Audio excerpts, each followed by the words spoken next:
सुनकर देखो, सुनकर देखो, सुनकर देखो जी। ममता, राहुल, मोदी बोले, लिखे जितेंद्र जी।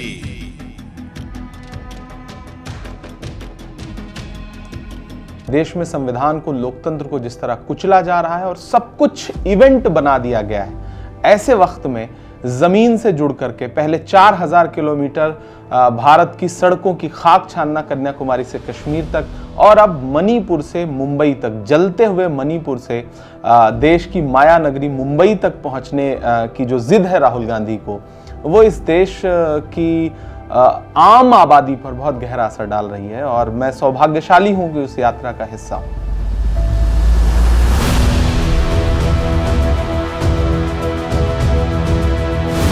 राहुल गांधी जी इस यात्रा के जरिए जो 5 न्याय की बात कर रहे हैं, वो इस देश के हर तबके को जोड़ने के लिए, हर तबके की पीड़ा है, युवा की, महिला की, इस देश में सामाजिक न्याय की हर पीड़ा को इस यात्रा में देश के हर कोने में खड़े होकर के राहुल गांधी आवाज दे रहे हैं।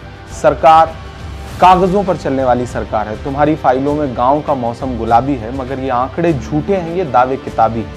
देश की पार्लियामेंट में वित्त मंत्री जिस तरह के ख्याली पुलाव कागज पर दिखाती हैं, वो जमीन पर बिल्कुल नहीं है। राहुल गांधी उसी पीड़ित वर्ग को जमीन पर जाकर के उसको न्याय दिलाने की बात कर रहे हैं। देश का युवा उनसे जुड़ रहा है, महिलाएं उनसे जुड़ रही हैं, इस देश का आदिवासी, इस देश का किसान, सब राहुल गांधी से जुड़ रहे हैं और राहुल गांधी की तरफ एक उम्मीद भरी नजरों से देख रहे हैं। इस देश में इस वक्त जो काम प्रधानमंत्री को करना चाहिए, वो राहुल गांधी कर रहे हैं। और इस यात्रा के जरिए वो जा करके इस देश के युवाओं से, इस देश के मजदूरों से, इस देश के बीड़ी मजदूर, इस देश के किसान, हम एक सुबह आंख खोलते हैं तो वो किसानों के साथ खड़े हैं धान के खेत में, हम एक सुबह आंख खोलते हैं तो वो फर्नीचर बनाने वाले कारीगरों के साथ खड़े हैं, हम एक सुबह आंख खोलते हैं तो मोटर मैकेनिकों के साथ खड़े हैं।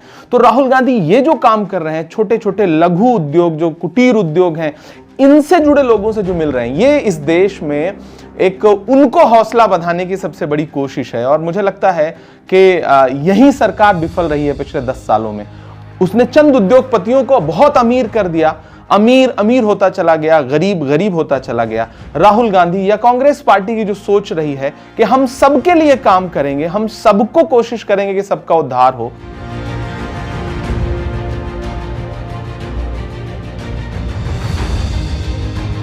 मैं सिर्फ एक नाम पर नहीं रुकूंगा कि मैं सिर्फ, मेरी आंखों में बहुत सारे चेहरे हैं।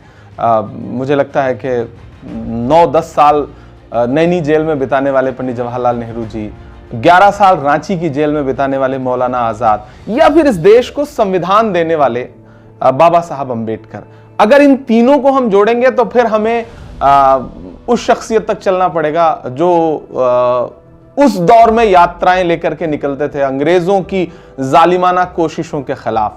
तो मैं अक्सर कहता हूं कि जो हर जालिम से टकराएगी वो आंधी बनाऊंगा, नए अंग्रेज आए हैं, नया गांधी बनाऊंगा।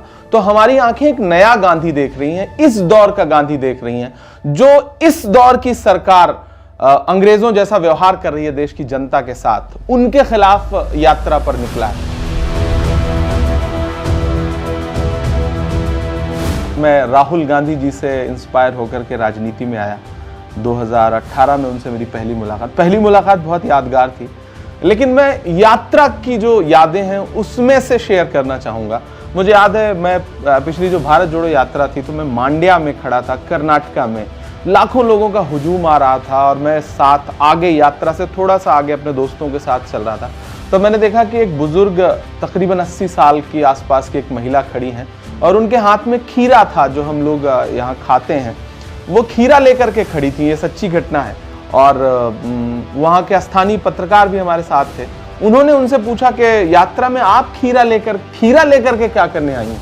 तो उन्होंने अपनी स्थानीय भाषा में जवाब दिया कि मेरे पास ज़मीन नहीं थी। जब इंदिरा गांधी जी ने भूमि सुधार कानून लाया था तो उस समय मुझे एक ज़मीन का टुकड़ा मिला था, ये खीरा उसी ज़मीन में उगा है, तो मैं उनके पोते को इसे तोहफा देने के लिए लेके आई हूँ, प्रेजेंट करने के लिए लेके आई हूँ। तो उनकी आंखों में जो भाव थे गांधी परिवार के प्रति, इंदिरा गांधी जी के प्रति, मेरी देखिए मेरे रोंगटे खड़े हो गए ये बात बताते हुए, मैं जब भी इस किस्से को याद करता हूँ। तो ऐसे